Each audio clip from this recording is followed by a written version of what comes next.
Bonsoir à tous, merci de nous retrouver sur TV Sud pour votre journal local. Voici les titres de ce lundi 18 février. L'accompagnement aux dons d'organes en pointe à Montpellier. Une association soutient les familles des donneurs et les receveurs et fait le lien avec le milieu hospitalier. La réforme des rythmes scolaires ne s'appliquera pas tout de suite à Nîmes. Pour les élus de la ville réunis en conseil municipal samedi, la réorganisation du temps scolaire est trop chère et mal préparée. Puis comme tous les lundis, on reviendra sur le week-end sportif et notamment le match nul arraché par les handballeurs montpelliérains en Ligue des Champions face à Tchekhov hier. Et en fin de journal, je vous propose de découvrir la nouvelle égérie de la coupole de Nîmes, ou plutôt les égéries, puisque cette année, c'est un couple qui a été choisi pour représenter le centre commercial. En 2011, en France, près de 5000 dons d'organes ont été effectués. Entre 12 et 14 000 auraient été nécessaires. Pour faire diminuer le taux de refus, l'Association française des familles de donneurs d'organes accompagne les proches des donneurs et des receveurs en lien avec le CHU La Péronie, une structure née ici à Montpellier en juin et unique en France. Objectif à terme, créer une maison du don. Écoutez. Notre champ d'action est en amont sur la partie sensibilisation, sur la partie information et en aval pour pouvoir apporter des services pratiques aux familles. Vous savez, il y a un délai très très court dans lequel, entre l'annonce du décès et au moment de la réponse, il y a un délai très très court sur lequel les familles perdent tous leurs repères. Il faut par conséquent qu'elles soient prises en charge et qu'elles soient accompagnées à ces moments délicats. À Nîmes, la question des rythmes scolaires était au cœur des débats samedi en conseil municipal. Dans les écoles de la ville, le passage aux 4 jours et demi ne se fera pas avant la rentrée de septembre 2014. La majorité UMP dénonce notamment un manque de concertation et un surcoût estimé à 1 400 000 € pour la ville, soit 120 € supplémentaires par élève. Les détails, Olivier Michel. Pas de réforme des rythmes scolaires pour les élèves nîmois à la rentrée 2013. Ainsi en a décidé à la majorité le conseil municipal qui s'est prononcé pour un report à la rentrée 2014. 4 raisons sont invoquées. Le premier axe, c'est la démarche que nous avons initiée sur le projet éducatif local qui va devenir le projet éducatif territorial. Donc il faut l'approfondir, il nous faut donc du temps. Le deuxième axe, c'est la nécessaire concertation avec des centaines d'acteurs, les écoles, les parents d'élèves, acteurs culturels, etc. Troisième axe, c'est l'impact sur le service des personnels. Il y a près d'1 millier de personnes de la ville qui sont impactées en termes de services par cette réforme. Et le quatrième axe, c'est le surcoût généré, même si l'on considère l'aide de l'État. Un surcoût qui dépasserait les 1,4 million d'euros pour la collectivité, une implication financière que dénonce Yvan Lachaud. Cette réforme va impliquer une participation à peu près d'environ 100 € à 150 € par enfant. Et qui plus est, qu'allons-nous faire ? Comment allons-nous occuper des enfants à partir de 3h30, 4h moins le quart, jusque l'heure où viennent chercher les parents, par du personnel qui n'est pas du personnel nécessairement spécialisé en matière éducative. Si la nécessité de réformer les rythmes scolaires fait l'unanimité, il n'en va donc pas de même de la réforme. Une réforme qui, selon l'élu et ancien inspecteur d'académie, doit se poser les bonnes questions, quitte à jeter un pavé dans la mare sur le volume général d'enseignement, fixé aujourd'hui à 36 semaines par an. Je sais que certains la considèrent comme tabou, mais il faut tout poser sur la table. Est-ce que ça pourrait pas être 37 semaines, voire 38 semaines, de manière à alléger de manière plus significative le temps quotidien? Et toujours à Nîmes, le Parti communiste se met en ordre de marche en vue des prochaines élections municipales et organise une grande concertation qui doit rassembler les forces de gauche pour définir un projet de ville qui serait dynamique et centré sur le citoyen. Selon le Parti communiste, Nîmes serait actuellement une ville non attractive, discriminante et isolée. Écoutez. Nous partons d'un constat, la ville est mal gérée, la gestion actuelle de la municipalité accentue les inégalités entre les quartiers, entre certaines catégories de la population, la fiscalité est trop élevée, les tarifs également sont trop élevés par rapport à la qualité des services publics est assez médiocre si on la compare à celle des villes environnantes. Donc nous voulons relever le niveau de cette ville, faire en sorte qu'elle soit plus rayonnante, plus attractive.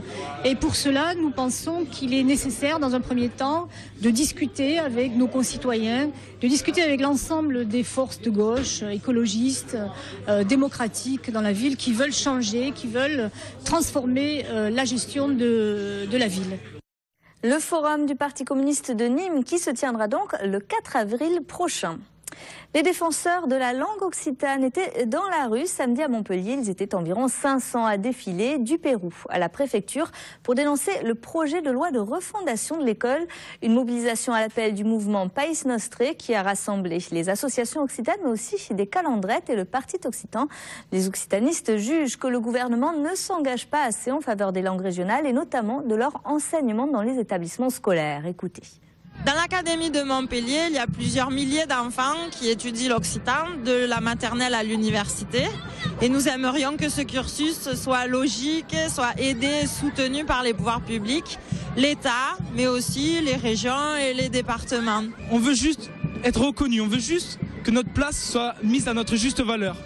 Voilà, toutes les lois sont passées, toutes les promesses qu'on a eues n'ont pas été engagées. Et alors voilà, on veut que nos écoles apprennent l'occitan aux enfants, la culture, que ce soit basque ou corse ou peu importe, on veut que notre culture soit mise en avant. L'occitan est bien pris en compte, mais le problème c'est les questions financières, c'est qu'il y a de moins en moins d'argent, donc de moins en moins de postes, et que pour vous donner une idée, il y a en Occitanie qui comprend tout le sud de la France, il y a un poste bilingue pour 228 000 habitants. Et une délégation occitane a été reçue en préfecture en présence des représentants du rectorat à la suite de cette manifestation. Les salariés de la société DBF Montpellier se mobilisent. Ce midi, des réunions d'information se sont tenues à l'initiative des délégués syndicaux dans les garages Volkswagen de Tournézy, à Montpellier, de Sète et du Crest, comme ici sur ces images. En cause, la mise en place d'une prime sur objectif qui serait calculée sur la base d'objectifs irréalisables selon les employés. Direction et salariés doivent se rencontrer demain. Écoutez. L'employeur a décidé de manière unilatérale d'imposer une prime de productivité, une prime sur objectif, en oubliant simplement que cette prime d'objectif et l'avenant qui va avec, c'était une modification substantielle du contrat de travail. On demande le retrait du P-plan pour renégocier un autre P-plan qui serait attribué avec des objectifs atteignables. Il est clair qu'il y a un gros ras-le-bol. Donc c'est sûr qu'à la place du directeur, j'essaierai de me plier assez rapidement. La société DBF qui compte environ 150 salariés dans l'Hérault. On passe au sport avec tout d'abord le MAHB qui garde une chance de se qualifier pour les 8e de finale de la Ligue des Champions. Les handballeurs montpelliérains ont fait match nul hier face aux Russes de Tchekhov. Du handball mais aussi du rugby, du volley, du foot. C'est le retour sur le week-end sportif avec Olivier Roiran. Le MAHB n'est pas mort en Ligue des Champions. Les handballeurs montpelliérains l'ont prouvé ce dimanche dans une aréna qui a vibré, en particulier à la fin du match. Il reste 5 minutes à jouer. Montpellier est mené de 3 buts par un Tchekhov dominateur depuis le début de la rencontre. Mais Issam Tej montre la voie. Score final, match nul 30 partout. Le Montpellier handball peut encore se qualifier en 8e de finale de la Ligue des Champions. Volleyball, Montpellier recevait Avignon samedi soir, un match crucial pour assurer son maintien dans l'élite. Et les Montpelliérains n'ont pas tremblé, sauf peut-être dans le premier set. Ils vont ensuite accélérer et profiter de l'effondrement d'Avignon en début de 3e manche. Un spectaculaire 8-0 pour terminer à 25-12. Au final, le Montpellier volley l'emporte 3-7-1. Et se rassure. J'aimerais qu'on soit un peu plus serein dans le jeu et agressif sur les phases où on doit être agressif. Voilà. Mais bon, dans l'ensemble, l'essentiel, c'était quand même de prendre 3 points ce soir. On a pris les 3 points. Le premier set, on va le mettre de côté en prenant les enseignements qu'il faut. C'est-à-dire qu'il faut absolument qu'on arrive à stabiliser un peu plus la réception. Et à partir du moment où notre réception elle est stabilisée, on arrive à faire des trucs intéressants sur le service, le bloc et la défense. Mais bon, voilà, l'essentiel est préservé, donc c'était important. Rugby top 14, le déplacement du MHR samedi à Toulon s'annonçait périlleux. Il n'a pas démenti les pronostics. Malgré des erreurs d'arbitrage qui ont mis en colère Fabien Galtier, le rouleau compresseur toulonnais a écrasé Montpellier. 5 essais et un score sans appel, 51-6. Et on termine par du football. Montpellier recevait samedi la lanterne rouge de Ligue 1 Nancy. Le MHFC qui a encore beaucoup souffert sur sa pelouse, enfin ce qu'il en reste. À la 34e minute, Herrera va finalement trouver le chemin du but. 1-0 score final. Les Montpelliérains ont fait le boulot. Et puis les joueurs du Nîmes Olympique étaient en Corse vendredi, un match complet face au Gazélec d'Ajaccio qui a marqué à 2 reprises, mais Nîmes est toujours revenu au score pour finalement l'emporter 3-2. Des Crocos affamés, 6e de Ligue 2 à 4 points du podium. Le torero Javier Castagno a reçu la médaille des clubs taurins fondateurs de la Feria de Nîmes samedi. Une distinction qui récompense l'exemplarité du maestro qui avait affronté seul 6 taureaux de Miura lors de la Feria de Pentecôte 2012. Une corrida historique lors de laquelle le torero a triomphé et qui a marqué un tournant dans sa carrière. Hombre, yo creo que es una corrida que te marca mucho C'est une corrida qui te marque dans une carrière de torero, d'autant plus que cette course avait une connotation très importante. J'étais le 6e torero de l'histoire à m'enfumer en solitaire face à 6 taureaux de Miura. Je crois que le fait d'avoir réussi ce pari, d'avoir coupé 5 oreilles et d'avoir laissé un bon souvenir auprès des aficionados te marque positivement. La Feria de Nîmes qui fêtait ses 60 ans en 2012. À Nîmes toujours, cette initiative originale de la coupole, au lieu de confier son image à une personnalité ou encore à un mannequin, le centre commercial a organisé un casting auprès des Nîmois pour choisir le couple qui sera l'égérie 2013 de la coupole. Les détails, Olivier Michel. Elle s'appelle Lauriane, il s'appelle Roberto et ils sont le couple égérie de la coupole des Halles de Nîmes. Avant ce concours, ils ne se connaissaient pas, mais ont pour point commun d'avoir été élus entre 200 participants pour représenter le centre commercial durant 1 an. En fait, j'ai plein d'émotions là. D'un côté, j'y crois pas et de l'autre, je suis super contente. C'est époustouflant, franchement. Tout le monde pense que ça peut arriver qu'aux autres, mais une fois que ça nous arrive, c'est juste énorme, c'est magnifique. Bah écoutez, ça s'est fait par pur hasard. En fait, je suis rentrée dans la coupole et j'ai relevé une affiche et j'ai tout de suite été très intéressée pour être l'égérie et puis pour aussi tous les cadeaux qu'il y avait à gagner. Leur gain, un bon d'achat de 500 € et un soin en thalasso. Et pour la coupole, le droit d'exploiter leur image. Une façon pour le centre commercial de communiquer autrement, non pas avec des stars, mais avec des figures locales qui permettent aussi de créer le buzz. On a beaucoup de retombées. Déjà, là, on a eu donc 200 participants. On a eu environ entre 12 et 15 000 votes sur Facebook. On a gagné, je crois, 2500 fans supplémentaires. On a développé cette année également un site internet mobile. Donc de manière à ce que les informations sur le centre commercial soient plus faciles à trouver également. Donc ça permet effectivement le développement du centre commercial. Le shooting est prévu en cette fin de mois. Les heureux gagnants verront leur frimousse affichée en 4x3 début avril. Et on termine ce journal avec le résumé de l'actualité internationale en bref et en images. C'est le monde en 120 secondes préparé par Rudy Dahan.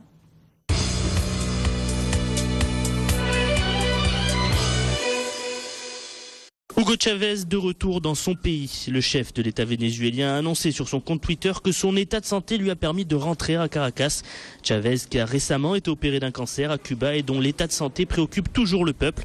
Le président vénézuélien qui en a profité pour remercier les frères Castro ainsi que les Vénézuéliens pour le soutien dont il a bénéficié durant sa convalescence. Un nouveau revers pour la Corée du Nord. Après l'essai nucléaire de la semaine dernière décrié à travers le monde, la Chine condamne Pyongyang. L'État chinois, qui était le dernier à soutenir la Corée du Nord, s'est dit radicalement opposé à un éventuel 3e essai balistique, comme le sous-entend Pyongyang depuis quelques jours. Une condamnation qui vient donc s'ajouter à celle des États-Unis et de l'Union européenne qui ont promis de graves sanctions en cas de nouveaux essais. Les manifestations se multiplient au Pakistan suite à l'attentat ciblant la communauté chiite et ayant fait 80 morts ce week-end. Les manifestants réclament des mesures rapides et exemplaires contre les auteurs de ce crime. Selon Human Rights Watch, si plus de 400 chiites ont été tués au Pakistan en 2012, depuis janvier 2013, le bilan se porte déjà à 200 morts. C'est un véritable plébiscite qu'ont offert les Équatoriens à Rafael Correa. Le leader de la gauche américaine a été réélu à la tête de ce pays de 15 millions d'habitants. Une réélection décrétée dès le premier tour grâce à une grande majorité des voix, son principal adversaire ayant reconnu très vite sa défaite.